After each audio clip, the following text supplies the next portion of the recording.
Hey, what's going on, everybody? It's Apocalypse Phoenix with another video. How's everybody doing? Hey, before we get into the video, remember to hit the like button, the share button, the follow button, hit all the buttons.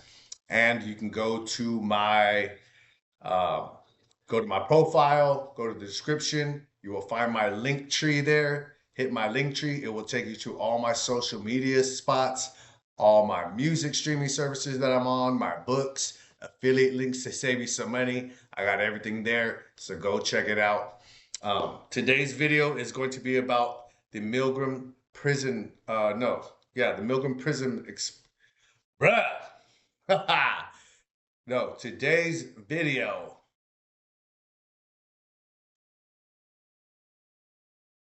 The dark side of science, the Milgram experiment happened in 1963. 1963, the Milgram experiment was conducted. Why did they conduct this experiment? They wanted to see how was it that, like, in World War II, people were able to do atrocious things, and before World War II, we've had atrocities all throughout human history.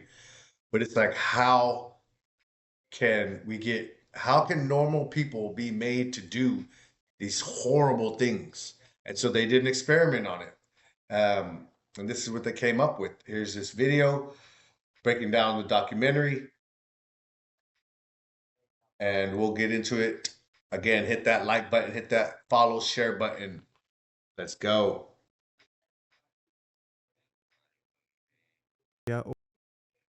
Or kill someone else.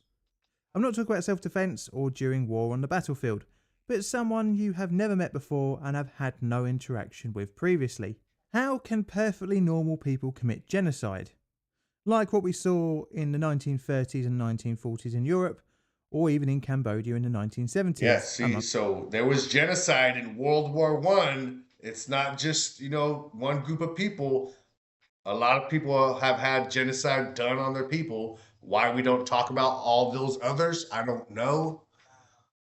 Like, it's like one group has a monopoly on genocide, and that's the only one we talk about. But there have been genocides throughout human history. There's even genocides going on today in Syria, and everybody that's like, oh, Palestine, they don't care. They really don't care. Those people just virtue signal to whatever's in the media, in social media, to get those virtue points.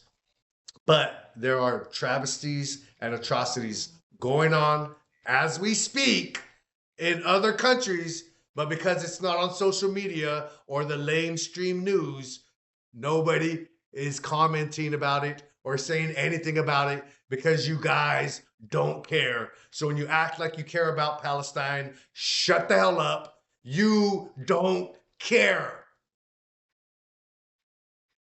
And this is going to show us why. Other events.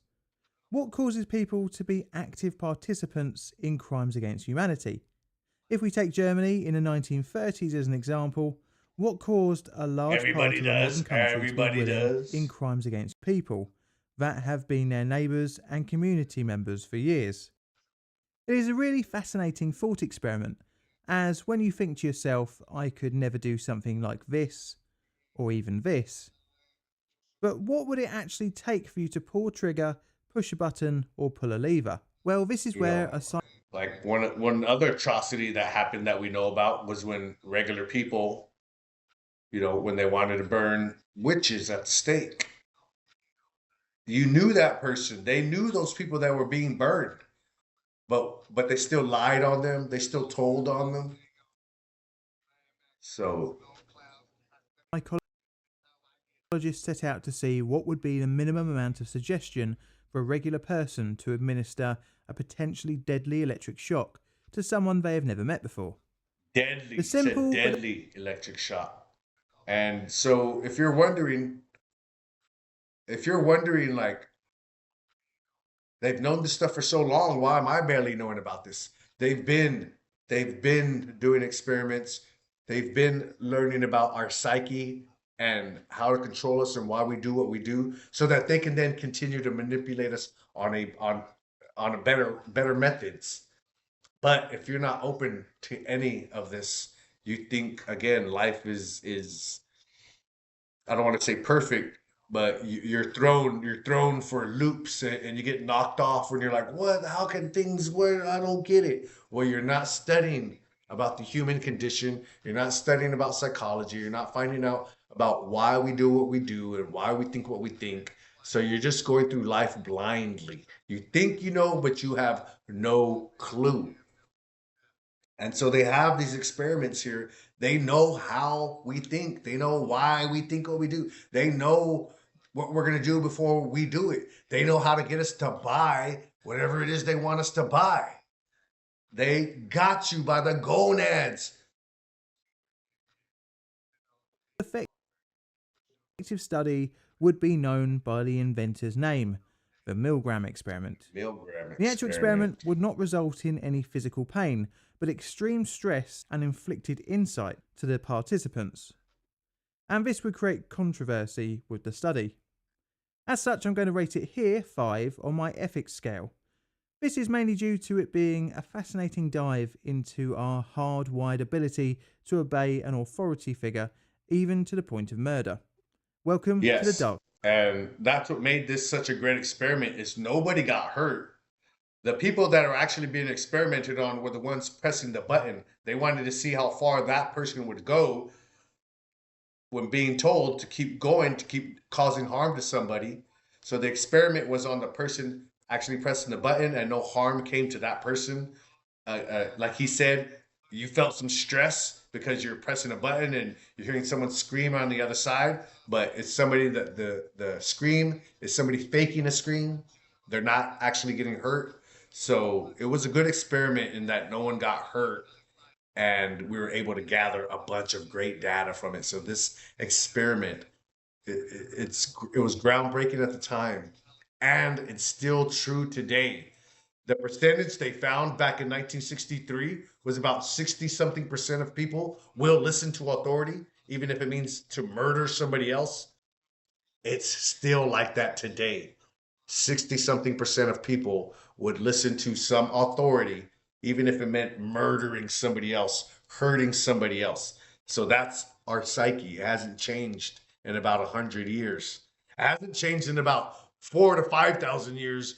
All you have to do is read the Bible, and you'll see people are still thinking and acting the way we did 5,000 years ago. It's crazy.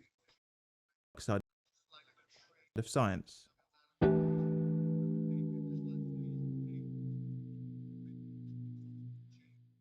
Stanley Milgram was an American social psychologist born on the 15th of August 1933 in the Bronx, New York. His parents were Jewish and had fled Romania and Hungary during the First World War. His background and family ties to Europe would have an important effect on his later studies Yeah, you into can see social he was psychology. kicked out of his country in World War One. So why wouldn't that have an effect of why do other people do what they do? I could see how that affected his life. Like it affected his whole life. Why are people like this? I'm sure he asked whenever he was little and he had to move from his country and leave his friends. He's probably thinking, why is it like this? And he was one of those kind of people who's like, I'm not going to stop until I find out. As word came back to the Milgram family during the late 30s and 40s of the atrocities inflicted by the Nazi regime.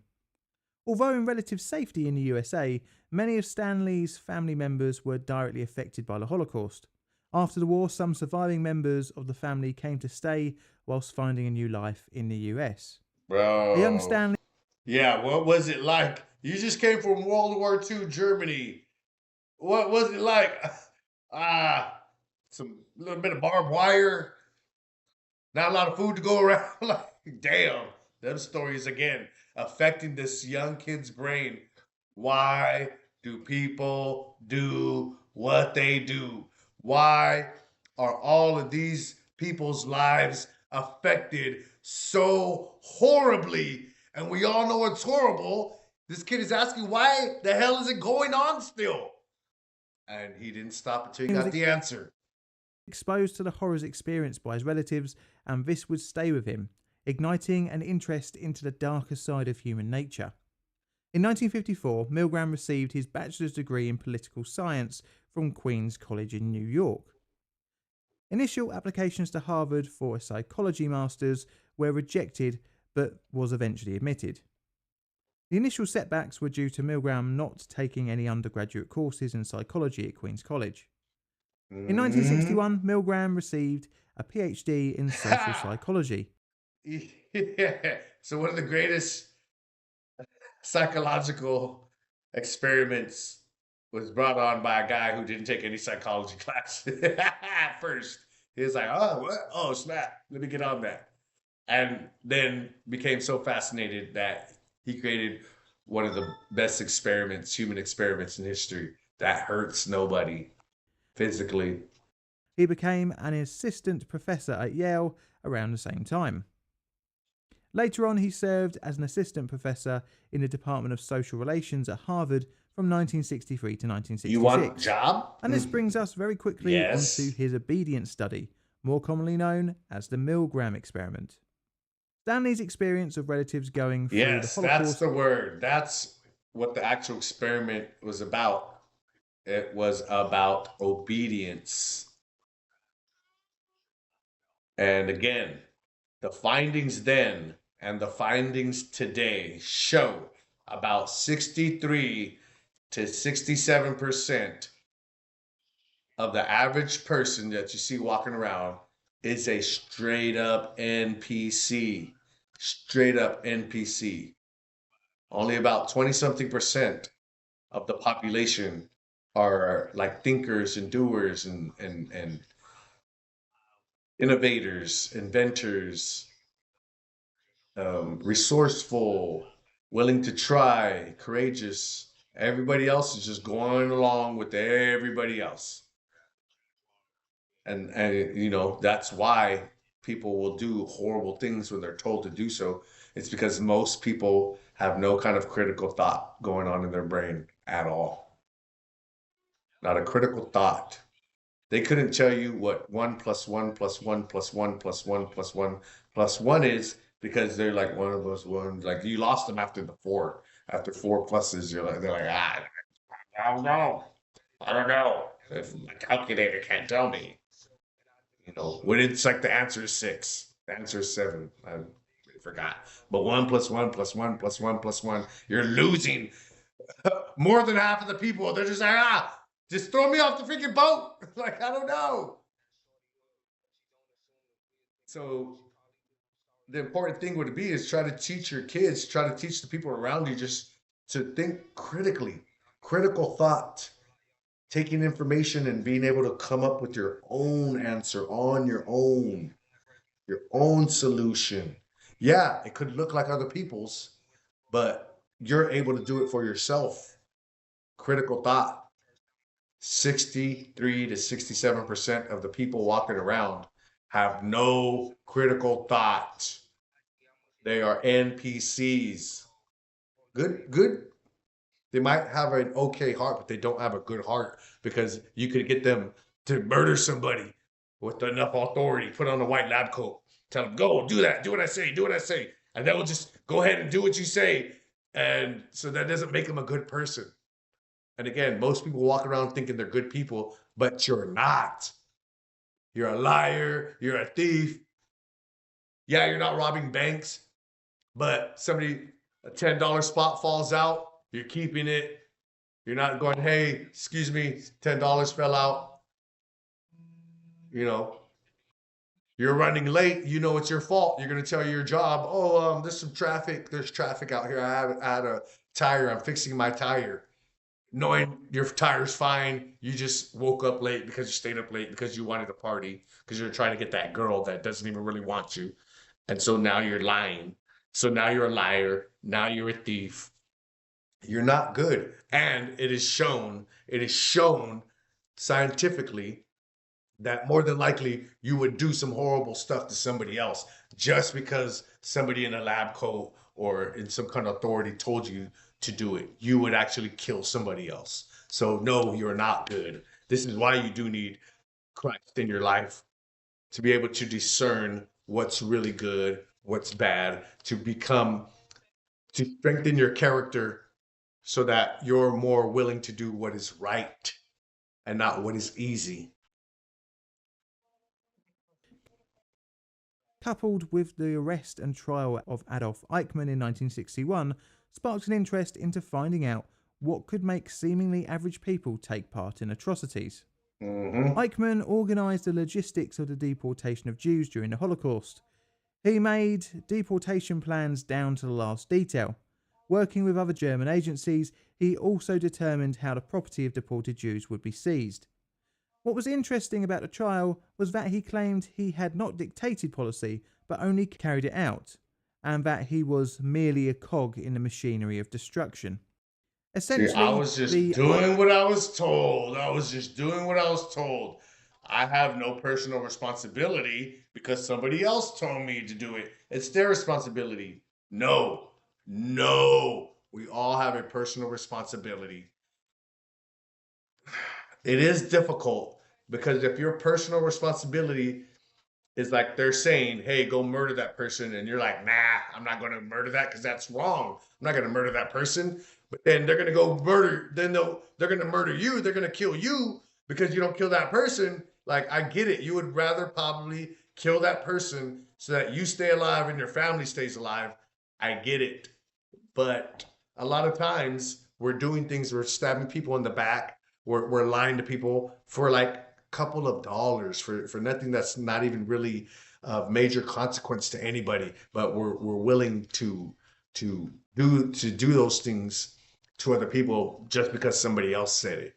And again, we're okay with it because we can wash our hands of all responsibility and blame it on somebody else. But no, you have responsibility. We each have a personal responsibility. I was only following orders defense. But again, This I understand in certain aspects like this, like we're talking about World War II Germany, World War One, atrocities going on. Yeah, you're gonna kill the other person, or else you and your family are dying. That's easy. Again, not good, but it's easy to pick yourself and your family over somebody else living, you know. highlights the question that is following an order enough to convince someone to do something so heinous. Milgram would later say in 1974, when explaining the experiment, could it be that Eichmann and his million accomplices in the Holocaust were just following orders? Could we call them all accomplices? The experiment was pretty simple and would make use of three people: the Maybe, experimenter, who was in charge of the session, the teacher, a volunteer for a single session, and a learner. Both the teacher and learner would arrive for the session together, and they would draw straws as to who would take each role. Participants were sourced via a newspaper ad $4. saying, "We will pay you for 1 hour of your time in a study of memory." Give me that The teacher $4 for that hour, baby. Back then, $4 for an hour, bro. You were coming. That's like we'll give you $500 to come in for an hour. Like you're like, oh shit, I'm there. $4, bro. Back then, it's a lot of money. It's crazy money. learner, after finding out their roles, were taken into a room where the learner was strapped into what appeared to be an electric chair, and electrode paste was applied to the learner's wrist to prevent blistering and burns. The teacher would hear this being explained and see this happen. The experimenter, who was dressed in a lab coat in order to appear to have more authority, told the And that's the participants, point of that. Having a lab coat, you need to appear to have authority. You can't just walk in somewhere, wearing baggy clothes or dirty clothes and start telling people what to do and they're gonna listen to you. No, they're gonna be like, who the hell's this guy? But you walk into a store, a restaurant, you go towards the back, towards the manager, you're saying, hey, and you're dressed up in a tie, shirt, it fits you well, your hair is combed, and you're speaking with authority. You walk up to the cashier, you're like, I need to speak to your manager ASAP. And then as they go get your manager, you walk around towards the back and you start telling the cook, hey, I need you to shut that down right now. They're gonna look to you and they're gonna start like kind of listening, like, whoa, who this guy has some authority. Look at the way he's dressed. Look at the way he's talking. Like they might start listening to you, and you're just walking in there, start doing the exact same thing that the guy in the baggy clothes, all dirty, was trying to do. Walk in there, start trying to tell people what to do. But when you're dressed a certain way and your tone is the right way, you can do that. People will actually be like, "What do I need to listen?" The cook is like, "Do I need to turn this thing off?" You know, the guy at the cash register, he's running to go get the boss.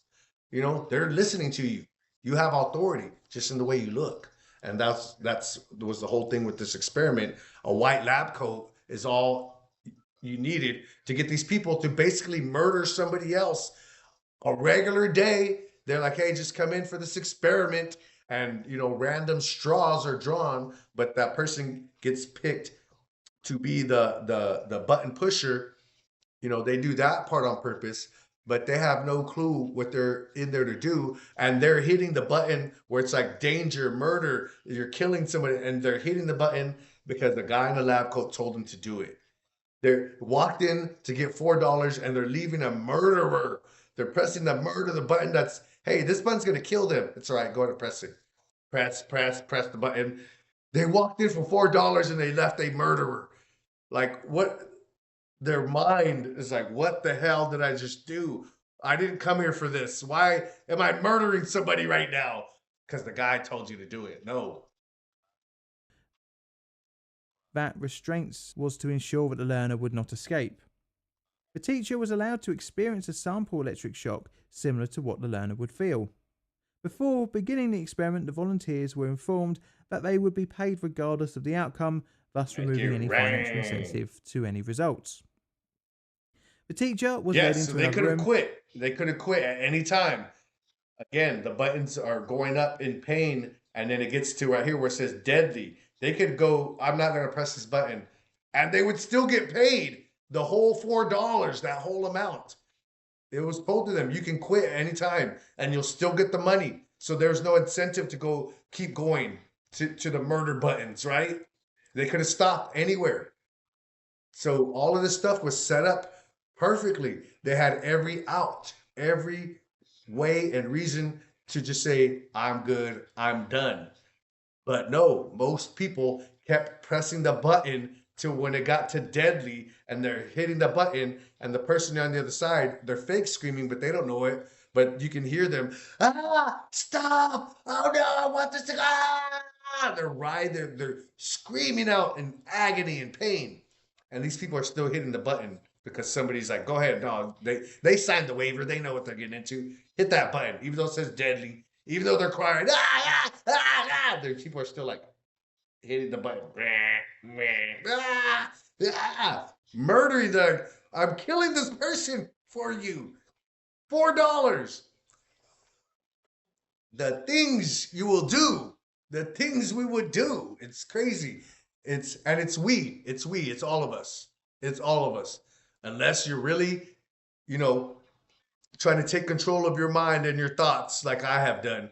But I'm even sure there's some, if the right authority and the right things were there, somebody could probably get me to do something that I really didn't want to do.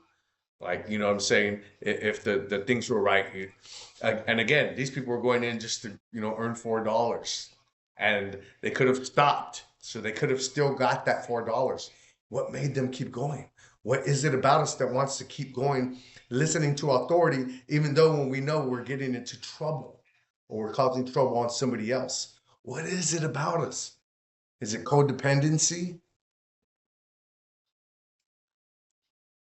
Where they could not see the learner but could hear them, and the experiment would begin. The teacher was then given a list of word pairs that he was to teach the learner. The teacher would then read the first word of each pair and read 4 possible answers. The learner would press a button to show his answer. If incorrect, the teacher was meant to administer a shock to the learner. If correct, the teacher would read the next pair of words. Each subsequent incorrect answer would mean the teacher had to increase the voltage in 15-volt increments. They were also instructed to announce the voltage before shocking the learner. Very strong, intense, Pretty cruel, extremely intense, danger. There was only one actual volunteer in each test, the teacher. Danger, severe shock. unbeknownst to them, was the real test subject. You see, the learner was actually a Yeah. stooge and wasn't receiving an electrical shock. Woo! And the chance drawing of straws to find out who would do either role was actually fixed, meaning the Mm-hmm. teacher would always be the teacher. Also, probably not surprising, the experimenter was also in on it. This meant that the whole experience of the teacher was controlled from the authority of the experimenter to the reaction of the learner.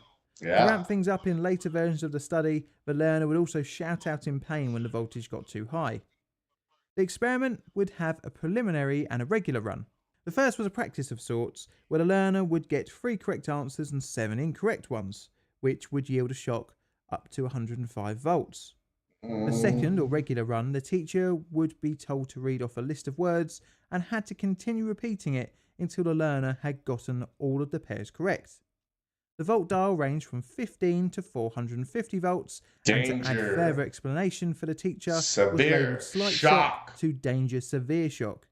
Above 300 volts, the learner would kick on the wall and then no longer give answers to the teacher's multiple choice questions. If the teacher showed any hesitation, the experimenter was able to give 1 of 4 prodding responses in sequence.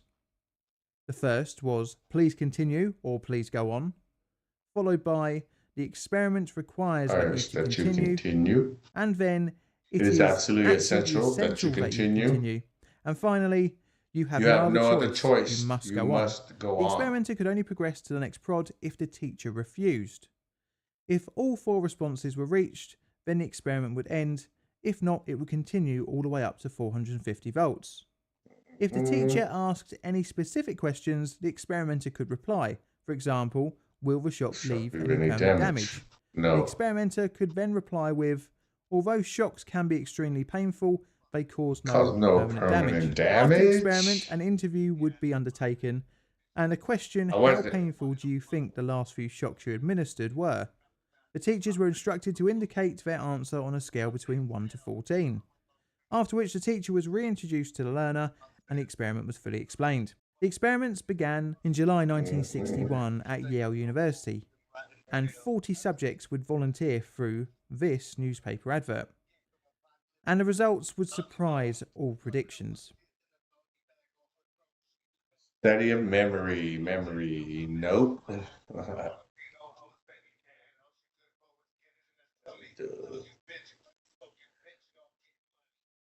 The Trying 40 to men fix were from a this right here. cross-section in society from various different age and career groups, ranging from 20 to 50. During the experiment, most test subjects showed signs of severe distress when administering the electric shock. They were observed sweating, trembling, stuttering, biting their lips, You groaning, alright, mate? and digging their fingernails into their own skin. The discomfort seen shown that the subjects were aware of the pain the learner was experiencing. Pre-experiment, it was expected that only a small amount of the subjects would administer the high voltage shock, between 1 and 3%, but this prediction would be way off. Of the 40 Yeah, subjects, they thought only 1 to 3% would actually go through with that severe danger, severe shock, or all the way to the 450, which if it's danger, severe shock, it's like danger, deadly shock. They thought 1 to 3%. Now I told you guys the percent that it really was. all reached 300 volts, at which the learner would bang on the wall and stop giving answers. Only 5 refused to go beyond this point. 4 more went on to shock the learner one more time and then also refuse. 2 stopped at the 330 volt level, and 1 each at 345, 360 and 375 volts respectively, meaning that only 14 refused the experimenter's prods. This meant that 26 proceeded all the way to the end, giving the highest available shock to the learner. Although most showed signs of discomfort and stress, they still obeyed the perceived authority of a guy They in a white still lab coat. obeyed, even though it was, oh, this is bothering me, but let me still hit you with that shock. Oh, this hurts me more than it hurts you.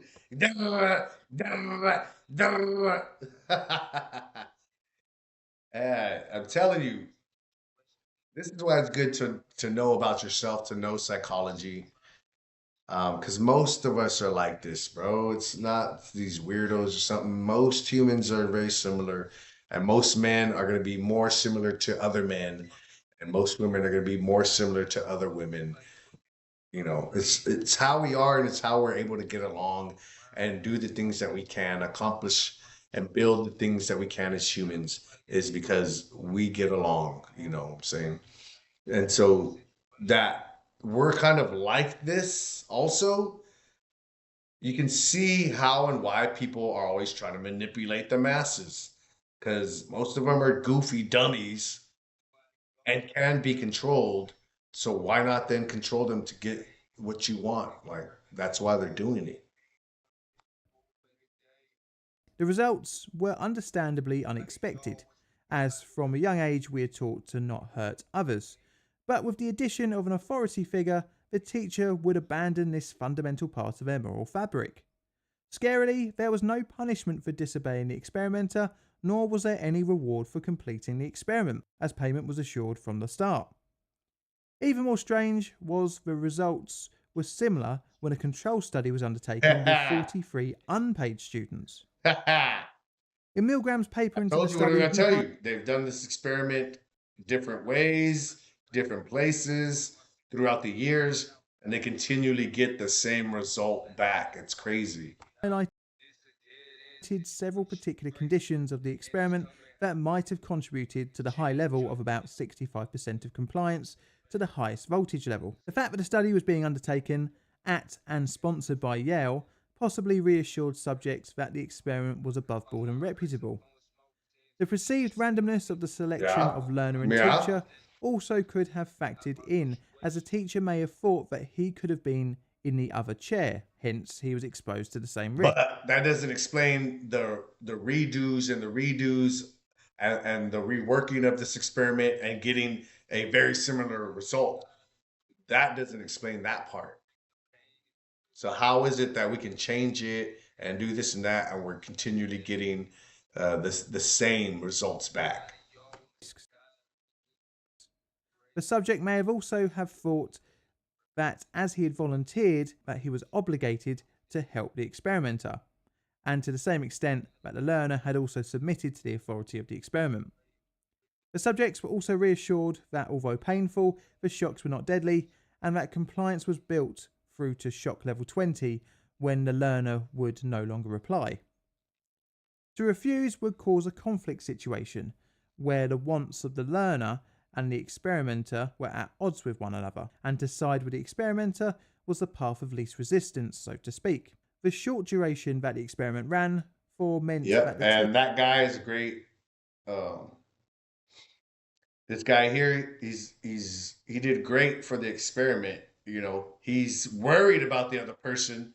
He's in that danger zone where the shocks are getting high. He can hear the other person, screaming in pain. Oh no! Hey, quit it! Oh, you know.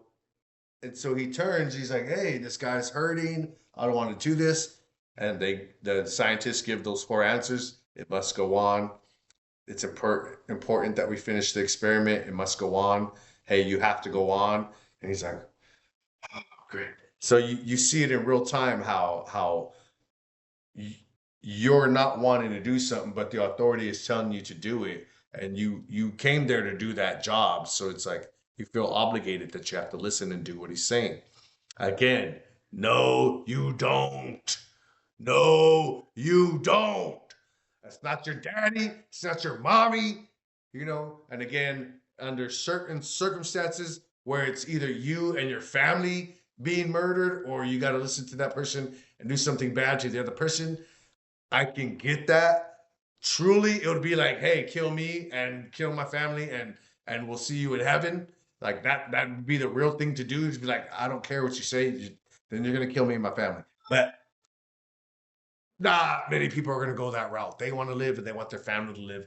So they'd probably rather kill somebody else than have themselves and their family be murdered. So you can see in those extreme situations why someone would go ahead and do something bad to somebody else. But a lot of times it's not extreme. but we're still listening to authority. We're still effing over people, backstabbing other people, and doing all these things because some authority figure is telling us to, and the consequences aren't even that dire to where somebody's going to die. You can say no. You can say no to people that are trying to boss you around or tell you to do bad things. It is your responsibility, your personal responsibility to say no, or you're just as bad as the person telling you to do it, if not worse. Teacher had less time to think about the actions, resulting in little time for reflection. Milgram would repeat the experiment in several variations to see if any of the conditions changed would yield different results. Even when Milgram conducted the experiment in an unregistered office far away from Yale, the results were fairly similar. Now to the ethical question. Was the experiment cruel? Well, in my opinion, no, but it can leave long-term distress to the teacher, especially if they administered the full shock. But as soon as you get told that it's an experiment and nobody was hurt, that stress that you felt is gone. You don't have to live with that. You could remember the feeling you felt of when somebody was trying to get you to do something that you knew you didn't want to do and you knew you shouldn't have done it. You can keep that with you. And if somebody ever tries to tell you something to do again and you know you don't need to be doing it, you can tell them to go F themselves or politely say, no, I'm not going, I'm just not going to do it. I don't need to listen to you. You can do that. All right. Because more than likely, it's not going to be some life or death dire situation. So there's no point in listening to authority if they're telling you to do something bad and there's no lives at stake. It's your responsibility to say no. Be a good human being. Experience left self-reflection on how they had submitted to the authority of the experimenter. Ethical criticism came from the allowed discomfort of the test subjects, where even though they had provided their consent, the experiment should have been paused when the distress was observed. Oh, wow. Shut up. How are we ever going to find things out if we don't take certain things to a limit? And again, this isn't some physical pain. They find out the truth at the end. They will get over this. It's not some kind of human experiment where they're testing it on the human, emotional distress. And then you find out it was fake and nobody was hurt. You will get over it. We need to do certain experiments. We need to push boundaries, all right? In his 1974 book, Obedience to Authority, An Experimental View, pushed back on his detractors, saying that the ethical criticism provoked by his experiments was because his findings were disturbing and revealed unwelcome truths about human nature. It is really open to debate as whether the experiment was ethical or not. But regardless, it was a fascinating dive into human nature. Great experiment. The study would later be compared with another controversial experiment run by one of Milgram's friends, Philip George Zimbardo, at Stanford. But that will be a subject for another video. Thanks for watching. I will be doing that video also. That's my next video, the Stanford prison experiment. And that has to do with authority also. And you can probably guess how it went, but it's always good to find out and see these things for yourselves and get the stats behind the experiment. So I appreciate you guys catching this video. Remember, watch out for the authority that's leading you. Make sure that they have a sound head on their shoulders. You can tell pretty easily, pretty quickly, if someone's a good boss, a good leader, and if they're going to be telling you to do things that are going to help you and help the company and help out other people, or if they're just trying to get you to be low down and dirty like they are. So don't follow them. Don't be like them. Be that person that helps out your community and helps out other people, is willing to give of yourself, to help, not do for, but just to give a helping hand. It's okay. It's okay to give a helping hand. It's okay to be kind. But you need discernment. You need Christ. or else you will be out here just getting played and getting robbed by and lied to and manipulated by a bunch of people. So the best authority to listen to is Christ. He is always true. He is always right. Listening to him will never get you into one of these bad situations. He will never ask you to hurt somebody else and do some things like that. Um, so you want the top authority, it's Jesus. But just watch out though when it comes just because somebody has a coat on, or just because somebody's dressed nicely, or just because they look like they have a certain look, but what they're telling you to do is wrong. It is on you to do the right thing. And the better you get at that, the better your life's going to be, because you won't be easily pushed around. Remember, guys, hit that like button, hit that follow button, hit that share button. I appreciate you guys stopping by. Next video will be coming soon. So Merry Christmas, everybody. Have a happy new year. I will see you in the next video. Take care. God bless.